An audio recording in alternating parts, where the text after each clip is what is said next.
Hey guys, it's Zach here, and today I'm quite excited to check out my first release from one of Vinegar Syndrome's newer sublabels, Vinegar Syndrome Pictures. I'm not entirely clear on what exactly the sublabel will be focusing on in the future, but today we'll be reviewing one of their earlier releases, Censor, a 2021 psychological horror film from director Prano Bailey Bond. Shot primarily on 35mm film, with some Super 8 and VHS footage mixed in, Censor is a delight of the senses in the most twisted and dreadful way. Vinegar Syndrome Pictures brings us an incredibly full release, packed with an insane amount of bonus features. But before we get into the release of the film, let's talk a little bit about the story it entails. Censor follows Enid, a middle-aged woman working for the British Board of Film Classification, or BBFC, where her job is to review films submitted to the organization for censorship and feedback prior to the public release. Alongside her co-workers, Enid must endure a slew of video nasties day in and day out, deciding what needs to be cut and what is appropriate for public consumption, a task many of us would seemingly want, but obviously wears down its beholders over time. Alongside Enid's day-to-day life, we also learn a bit about her past. When she was a little girl, she and her sister experienced some sort of tragic event. Though Enid's memories of the whole ordeal are fuzzy, we learn that Enid's sister Nina disappeared back then and is considered to be missing even today. Enid's family continuously tries to move on, but she often fights and argues with them, hoping that Nina is out there somewhere still alive. One day while at work, Enid must review a film called Don't Go in the Church, from filmmaker Frederick North. To her surprise and eventual dismay, the film turns out to be eerily similar to the night of her sister's disappearance. So her attention is snagged as she begins researching the director and his catalog of films, most of which seem to be outright banned in the country. Enid begins to develop theories as she convinces herself that one of the stars in North's films is actually her sister, now grown up and with a stage name. From here on out, we get to watch as our lead fumbles through a delirium of hints, clues, conspiracies, and more, drawing conclusions from a mess of increasingly haunting video footage. I don't want to go too much further into it from here, as I highly recommend watching this film from a mostly blank slate. It's not going to shock or wow everyone, but it definitely deserves any attention it can get for both the story and the production. The time and setting harrows back to the days of home video rental and how the media began to attack all forms of entertainment in one way or another. Ratings and censorship organizations came in full force and established many of the regulations we still see today. On top of all that, our character's personal story is both mysterious, intriguing, and backed by a well-paced script. If you haven't seen Censor for yourself, I definitely recommend watching it for any fan of thriller or horror movies. If you're already acquainted with the film, then Vinegar Syndrome's 2021 release is sure to delight. We've got an awesome physical copy to unbox, so let's head on over and see what's in store. Here we are with our physical release of Censor. Unfortunately, Vinegar Syndrome was originally putting together a 4K UHD version, but the plans fell through due to technical limitations. Regardless, I believe those initial plans left behind an awesome physical packaging for the regular release. You can see here, Censor is presented in a hard slipcase, containing Vinegar Syndrome's sturdy style slipcover within. The inner slip is quite unique too, in that it features two of the films from the fictional director and censor, Frederick North. An awesome way to package everything up and display some differing artworks. Underneath, of course, we have our standard clear Blu-ray case, with differing poster work on the front and the disc information on the back. Inside, we have our Blu-ray disc on the right, and a little booklet inclusion here on the left as well. The booklet runs 16 pages long, and includes an article by film critic Alexander Heller Nicholas, as well as a slew of movie posters from the film Censor. She writes about the relationship between video nasties and the home family unit, and how home video was seen almost as an invasion to a culture clinging to the past, a threat to the minds of the youth as horror films only increased in popularity. An awesome read that relates to the ever-intriguing topics that Censor analyzes.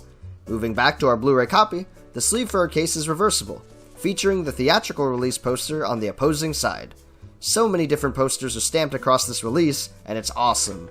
With that, however, we fully unboxed our copy, and it's time now to go check out what all is included on the disc. Alright, buckle up, because Vinegar Syndrome Pictures has packed their release of Censor with an immense amount of bonus features to sift through. We jump into our supplements with 2 commentary tracks, accompanying the feature presentation. The first is with the director, Prano Bailey Bond, and the cinematographer, Annika Summerson. You can tell there's a real passion behind their discussion, and it's enjoyable to listen to them talk about the technicalities and challenges they faced in filming. Having the director and the cinematographer on board together makes for lots of interesting bits on filming techniques. Moving into our second commentary track, we have author, editor, and critic Kat Ellinger, whom I've listened to on several other boutique Blu-ray occasions, so seeing her listed for this commentary was a treat. Ellinger's analytical style makes for a great watch, as she pulls in a great amount of film history knowledge, giving more weight to a film some might otherwise pass by. Overall, these two commentaries are great listens, catering to both fans of Censor as a film itself and those interested in the video nasty subject matter it encompasses. From here, we can finally move into the large collection of video supplements Vinegar Syndrome has included. First up is a group of 5 interviews, totaling at just over 50 minutes long altogether. We have one with the cinematographer, Annika Summerson, a second with composer Emily Levianas Farouche, a third with both the director Prano Bailey Bond and the star of the film Niamh Algar, a fourth with editor Mark Towns, and finally, a 5th interview with sound designer Tim Harrison. Each person, of course, takes the time to focus on their role in the production of Censor, from writing, shooting, scoring, and more. It's a great collection of talks from across the cast and crew, and a fantastic way to learn more about the film within an hour's time. For those particularly interested in home video culture of the 80s, and how horror films and the resulting video nasties played a huge role during the time, then these next several bonus features will be a goldmine for you to dig through, with over 2 hours of content to watch. We start off with a video essay titled Freedom of the Image, The Origins of the Video Nasty's Hysteria, written by Chris O'Neill and narrated by Claire Loy. This video runs over 30 minutes long and covers the video nasty era from a historical view, running through the waves and crashes of the medium as it spread over the minds and homes of the British population. On top of that, we get a full-on 90-minute documentary on video nasties and the combative censorship laws titled Ban the Sadist Videos. This supplement is an entirely other film in its own right, and is an incredible inclusion from Vinegar Syndrome. I could talk about it all on its own in a separate video. The cherry on top is our final featurette, running about 30 minutes long, titled My Nasty Memories. This one is hosted by the director of the full-length documentary, and owner of the boutique label Severin Films, David Gregory. Not only does Gregory direct an incredible documentary on the pervasive subject, but he now shares his own memories and stories about living through the times himself. Overall, this is an enormous amount of stuff to watch for anyone deeply intrigued by the video nasty era. In fact, I might say that this release of Censor as a whole is an essential must-buy for those wanting to learn more about the subject. We're nearing the end of our release as we round it out with 2 final supplements. Of course, one is the practically obligatory inclusion of a theatrical trailer for the film, but the other is a luring 15-minute short film titled Nasty, which was heavily used for footage in Censor itself. Also directed by Prano Bailey Bond, Nasty tells the story of a young boy whose father has gone missing. Meanwhile, the kid plasters himself to the television as he consumes video nasty VHS tapes. I won't go much further than that, but if you liked Censor, then you'll probably find Nasty just as enticing. With that, however, we've completed our coverage of Vinegar Syndrome's release for Censor. Though not for everyone, this film was a surprise hit for me personally, and it definitely deserves the cult following. For my first foray into the Vinegar Syndrome Pictures sublabel, this was an awesome package, and I highly recommend it to any fans of Censor.